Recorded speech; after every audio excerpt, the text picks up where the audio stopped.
All right. Well, good morning. Welcome to our morning devotions.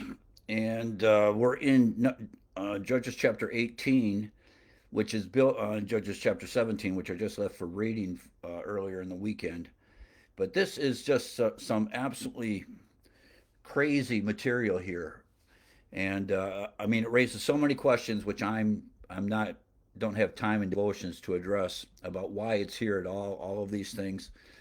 It shows us how easily man seeks something to worship rather than the true and living God. That's what we see. It shows procrastination on the part of the tribe of Dan. It shows an entire disrespect for the tabernacle in Jehovah that is in Shiloh. The whole story is just one of absolute chaos, and um, and I mean, I don't know where to start. I mean, we'll just start with what we have here. But chapter 18 is in regards to the tribe of Dan not having secured his property yet.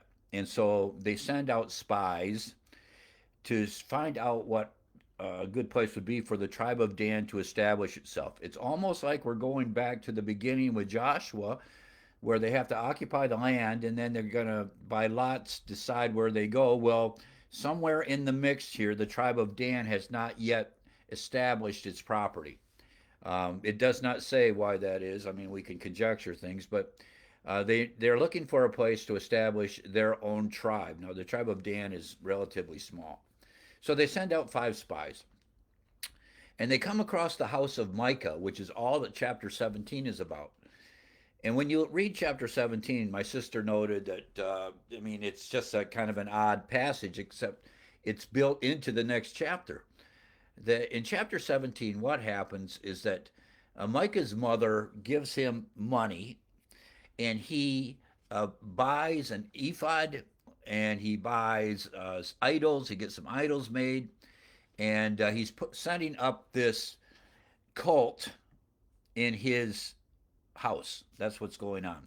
And then, by chance, a Levite walks through and he meets this Levite, and Micah says, I have this situation for you that if I only had a Levite, because it's the Levitical priesthood, I don't want you to confuse the Levitical priesthood with this Levite. It just means this Levite was out of his mind. All right.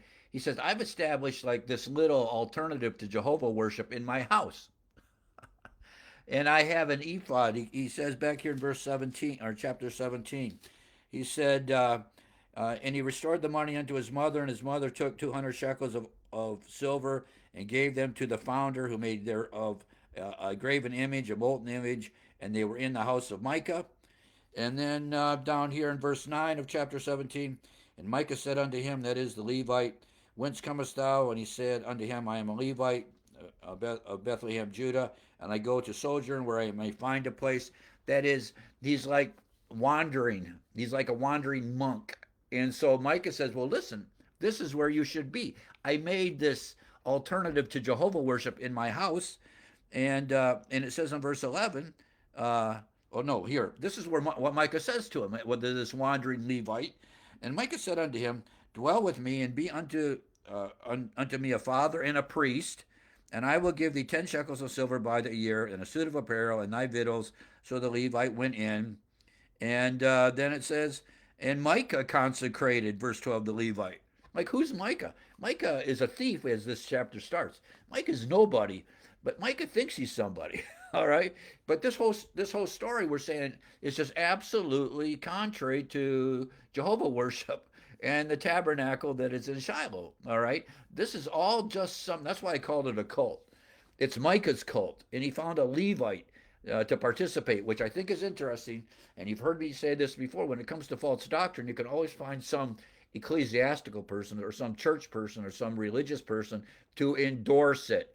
And here, why is he embracing it? It's because he has a place to stay, he's got food to eat, and he's getting paid, and he's going to be treated like he is the high priest, so to speak, of Micah's cult. All right. So, with that a little bit of background, these spies, the 5 spies that are sent out by the tribe of Dan in chapter 18, they run across Micah and his priest, his Levitical priest in this cult.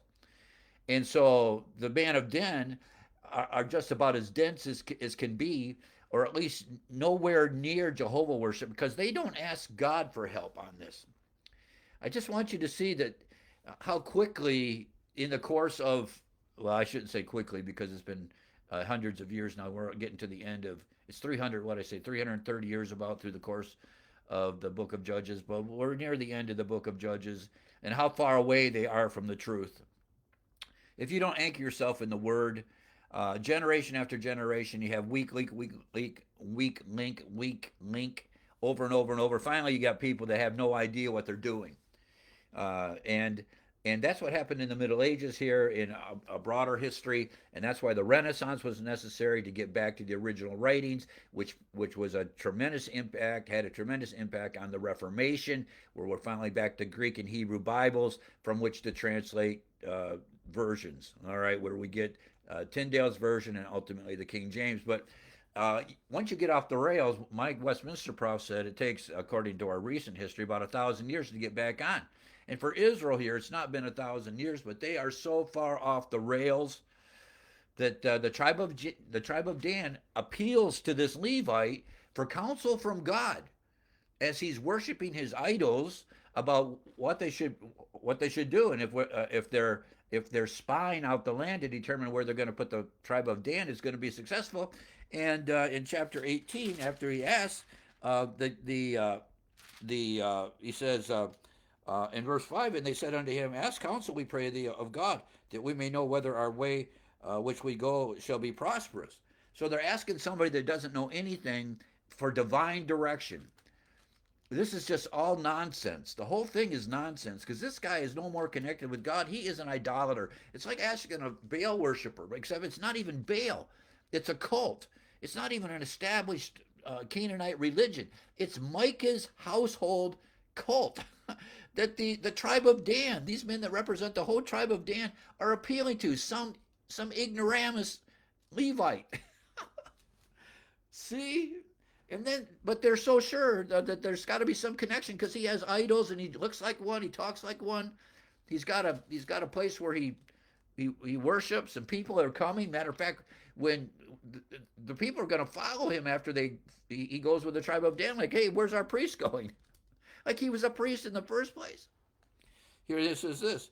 And they asked him about whether their way should be prosperous. And the priest said unto them, go in peace, before the Lord is your way therein ye go. Like he knows it. It says Lord here, but if I mean, this whole thing is just ludicrous. All right, why you would talk to him in the first place? And then it says, and the 5 men departed to Laish, and it's interesting here when you start talking about Laish. That is also in verse 7. And the 5 men departed and came to Laish and saw the people that they were Zidonians. And the interesting thing about the Zidonians, about this passage of scripture, it's absolutely interesting. The commentators don't know what to do with this verse, uh, and they said, and the people which were therein, how they dwelt careless. That is, they didn't need walls. That's what it's talking about. They were secure in themselves, because the commentators say that these are Zidonians who were not noted for their military might, but they were noted as engineers. They were commercial people. They were mechanically oriented, the Zidonians, and that they were safe and secure, and because they were rich. That's how they took care of things. So we're looking at a bunch of prosperous Zidonians. The commentators talk, it was like a colony of Zidon, which would have been some distance away. That's on the shore of the Mediterranean Sea. But it was a Zidonian colony. They were wealthy. They were self-sufficient because they were knowledgeable people, and and they could take care of themselves, and things are going well. Now, listen, these are idol worshippers as well, and they would have fallen under the category of those that were supposed to be wiped out in the beginning. But the point is, this is who they come across. Okay, this Zidonian colony. No one was injuring anyone anyway. It says, and there was no magistrate in the land. They didn't need police. I thought that's very interesting. There was no police because everybody had no reason to steal from anybody. Everybody was just doing great.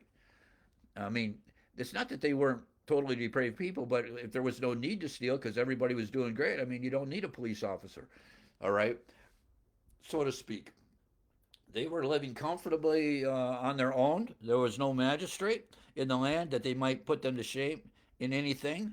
And the whole idea here is that they could, that they could be found guilty of anything. It's just within the scope of their society, everything was fine. Uh, and they had no, and then it says, and they had no business with any man. That is, they were self sufficient. They were self sufficient.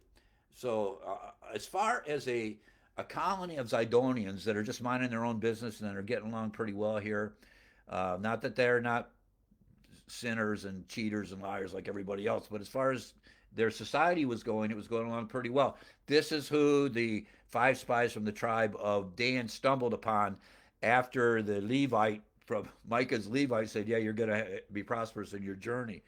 And and they came to their brethren to Zorah and Eshtaol, and their brethren said unto them, "What say ye?" And they said, "Arise, that we may go up against them." So they're going to go up against these people that essentially don't have walled cities. They're not walled. They're just going to go wipe them out. All right. Uh, for we have seen the land, and behold, it is very good. And are ye still? Be not slothful to go to enter and possess the land. So after we're at the end. Listen, we're at the end of the book of Judges, and they're saying, "Be not slothful. Come on, let's go." Like, what has been going on since the beginning? What happens? I'm in Judges chapter 18. Hundreds of years have passed, and they're saying, "Be not slothful." I mean, no, this is crazy. It says, "Be not slothful to go and enter the land. When ye go, ye shall come unto a people secure, and to a large land. For God hath given it unto your hands, a place where there is no want of anything that is in the earth." All right. So this is where we're going to establish our tribe. And it goes on. And there went from thence the family of Danites out of Zorah and out of Eshtaol 600 men appointed unto weapons of war. That is, they're all armed for battle. And they went up and pitched in Kirjath Jearim in Judah, and wherefore they called the place Mahanadan unto this day. Behold, it is behind Kirjath Jearim. And they passed thence unto Mount Ephraim and came unto the house of Micah. So here we got Micah back in, because Micah's already so to speak, showed him the right way. So they've come back to Micah, to this cult, this religious cult, and now there's 600 armed men on the way to wipe out the Zidonians, who are just industrious people. All right, now they're in the promised land, but it's not like going up against Jericho. It's the point. All right, this is like killing people in their beds, kind of thing. This is like what Simeon and Levi did to the Canaanite that touched their sister Dinah. All right, after he was circumcised, they just went in and killed everybody. Well, these people are not. It doesn't say that there's in any way armed for battle. They're just peaceful people because of their industriousness. Well, they're going to go up and wipe them out. Um, and it says, they came to the house of Micah. Then answered the five men that went to spy out the country of Laish, and said unto their brethren, "Do ye know that there is in these houses a ephod, a teraphim, and a graven image, and a molten image? Now therefore consider what ye have to do." And they turned thitherward, and came to the house of the young man, the Levite, even unto the house of Micah, and saluted him with these 600 men. And the five men that went to spy out the land, listened to this, went up and came in hither, and took listen, see, this is a good luck charm now. The tribe of Dan sees Micah's idols as good luck charms. It says this: "And the five men that went up to spy out the land went up thither, and took the graven image, and took the ephod, and the teraphim, and the molten image. And the priest stood in the entry of the gate with the 600 men that were appointed with weapons of war." That is, they went in and just took it, and the people are standing around like, "What are we going to do about it?" And these went into Micah's house and fetched the carved image, the ephod, the teraphim, and the molten image. Then said the priest unto them, "What do ye? What are you doing? I mean, you're tearing down my cult house." And they said unto him, "Hold thy peace, lay thy hand upon thy mouth, and go with us." Now listen to this. This is how a cult gets exalted. All right, because you only have a small congregation here. Think if you could be the cult leader of the whole tribe of Dan. It says this. It said, "And they said unto him, Hold thy peace, and lay thy hand upon thy mouth, and go with us, and be to us a father and a priest." He says, "Is it better for thee to be a priest unto the house of one man, or unto the priest unto a tribe of the family of Israel?" Wow, we could have our own cult in Dan. It's not like Shiloh's not over there. It's not like they don't already have a high priest. It's not like the Ark of the Covenant isn't over there, the brazen altar. It's not like they're offering sacrifices according to the Mosaic law in Shiloh. It's not like there's not the table of showbread, the candelabra, and the golden altar of incense on this side of the veil, and then going into the Holy of Holies, where you have the mercy seat and the Ark of the Covenant. Oh no, we're going to have our own cult. Come with us. Wouldn't it be better, like, to be the religious leader of a whole tribe? Like, where's your head? I think that's probably one of the principal things that we need to understand about the book of Judges. You know, where is your head? And why is it in here? Because these things confound people. All right? They put their emphasis on the wrong place, and here they're just going to trust in this cult, in these gods, these molten gods. And I was thinking to myself as I read through this, because it's crazy of all the things included in the Bible, um, that the Holy Spirit gives us this by divine inspiration. That this just shows the complete confusion, because it all starts. I should have read this. These chapters start with, "In those days there was no king in Israel." That's how verse 18 starts. Chapter 18 starts. Chapter 19 starts. And it came to pass in those days there was no king in Israel. That is, everybody has their own truth. It's truth to me. This is the end of Judges. It's truth to me. If I say this is the God, this cult is what we're going to worship, that's truth for the tribe of Dan. And there's people out there that would say, "Well, I don't know what the Bible says, but that whatever odd thing you're believing is truth to me." Yeah, yeah, it's as full of nonsense as what we're reading here. The true and living God has his localized glory right over there in Shiloh. He's not departed from the children of Israel. All right, but Dan, they've got a better idea. Let me get back here to chapter 18, um, and it says, uh, he says, "So listen, you could be like the father and the priest of all the tribe of Dan." What I was taught, what a promotion. How does somebody that just ends up being a localized priest, crazy priest, have this kind of national notoriety? It's because of the foolishness of the people that are promoting him. That's how it happens. I mean, it's crazy. Let's keep reading here. Uh, and the priest's heart was glad. I'm getting a promotion. And he took the ephod and the teraphim and the graven image, and he went in the midst of the people. He says, "I'm going with the Danites, with these 600 armed men. Yeah, I'm leaving here." He says, "So they turned and departed and put the little ones and the cattle and the carriage before them." He says, "I'm packing up and I'm out of here." And when they were a good way from the house of Micah, the men that were in the houses near to Micah's house were gathered together and overtook the children of Dan. All of the crazy people that have been following him said, "What happened to our father and our priest?" And so after they realized what had happened, they all got on their horses and ran or whatever. They caught up with the Danites, the 600 armed men. They're they're chasing them down. I mean, we got to have our cult. There's not. Remember when I said when there's no mention of the Lord? I mean, how things get messed up. And it says, "And they cried unto the children of Dan, and they turned their faces and said to Micah, What aileth thee that thou comest with such a company? What's wrong with you that you're leaving with these armed guys?" For all the true worshipers there that lived around Micah's house. And he said, "Ye have taken away my gods which I made in the priest, and ye have gone away. And what have I more? And what is this that they say unto me? What aileth thee?" You see, they took my stuff. I mean, what's your problem? I mean, what's going on? And the children of Dan said unto him, "Let not thy voice be heard among us. You folks be quiet. We don't want to hear it, lest angry fellows run upon thee, and thou lose thy life and the lives of thy household." He said, "If you guys don't go back home, we're the armed men. You just go back. We don't want to hear any of this. What happened to our priest that's on the way? What happened to this Levite? We don't want to hear anything else about it, because somebody, and they speak of it in terms of these angry fellows, which I think is like a euphemism, like, we're just going to turn around and kill you all right? This is just go home." And and it says, and the children of Dan went their way. And it says, "And when Micah saw that they were too strong for him, he turned he turned and went back unto his house. That is, Micah can't stop him because he's got the Levite. See, I mean, I set this all up, and now you're taking my man. It's all so messed up. And they took the images, they took the things that Micah had made and the priest that he had, and came unto Laish unto a people that were at quiet and secure, and they smote them with the edge of the sword and burnt the city with fire. So this is how this all ends. The Zidonians are gone, that Zidonian colony, and when they and there was no deliverer because it was far from Zidon. That is, there was nobody to help the Zidonians, and they had no business with any man. That is, they mind their own business. See, it's repeated here again.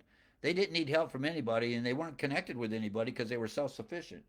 And it was in the valley that lieth by Beth Hirab, and they built a city and dwelt therein. And they called the name of the city Dan. That what was Laish they called Dan, after the name of Dan their father, who was born of Israel, which is born of Jacob. Who was, howbeit the name of the city was Laish at the first. And the children of Dan, listen, here we go. This is how the chapter ends. And the children of Dan set up the graven image. I shouldn't be laughing. They set up the graven image, and Jonathan, the son of Jersham, the son of Manasseh, he and his sons were priests to the tribe of Dan until the day of the captivity of the land. This text says that this cult had already always in some way existed here. And they set them up Micah's graven image, which he had made all the time that the house of God was in Shiloh.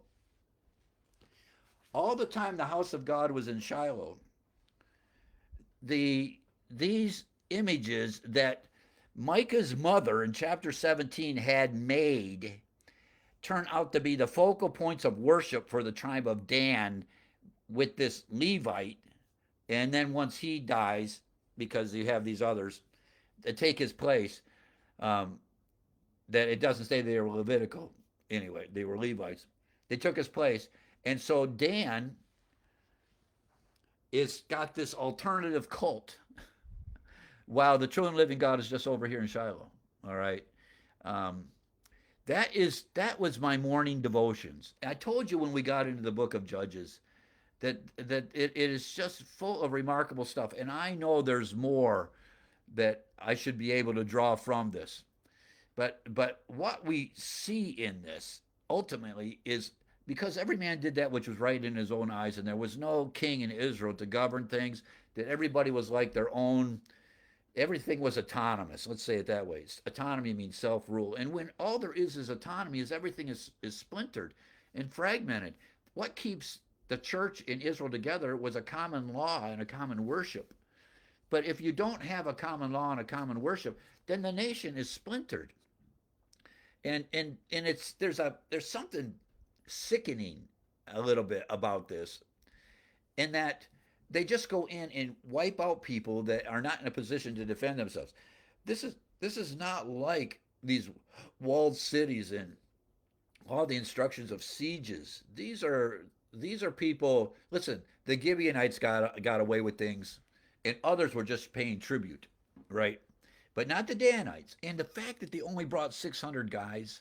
Now I know it's their land, but considering everything else that we've read, the fact that they just went in and wiped them out, and there was no one to help them, and they had no connection, they had no one else to call upon because they were self-sufficient. It's almost like, and I'm not saying, I mean, it's almost like, I mean, it's like they're Amish, only and they're industrious, and they're mechanically oriented. All right, and they're self-sufficient, and they really don't need anybody else. But the land belongs to Israel, so rather than going in and saying something by way of securing the land as it's been done before, and I would say that it's not the way to do it. They were supposed to go in, but this is so far down the road. They've been taxing so many people, and these larger tribes, and in some of these tribes, they've been driven out of the land. You've read the stories with me.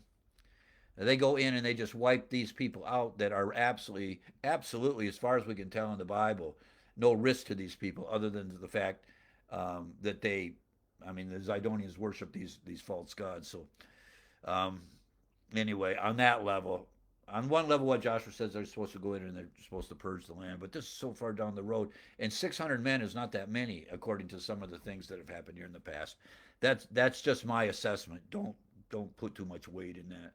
But the whole thing seems upside down, and that's the point that I want you to get. When there's no king in Israel, when you don't have a common text, you don't have a common God, things go crazy, and the idea here that they took this local nobody and put him in charge of the tribe, a whole tribe, and then it was perpetuated. That once an error gets entrenched, it becomes orthodoxy. And once that orthodoxy gets there, it's like to oppose it is to oppose the truth when it was never the truth in the first place. So many things to learn here. Anyway, a little different this morning, I think, because and it just keeps getting worse. We're not to the end yet. We're almost to the end, but terrible things happen uh, when you don't have a king. All right, and every man does that which is right in his own eyes. It's something you never want. If that ever happened in America, this would be just a world of chaos. We have to be a country of laws and laws, good laws, legally enforced. All right, all right, that's it. The Lord bless you. If you have any comments, suggestions, I'm ready for it all. All right. The Lord bless you. It's Monday, December 2nd. You have a great day, and we'll see you.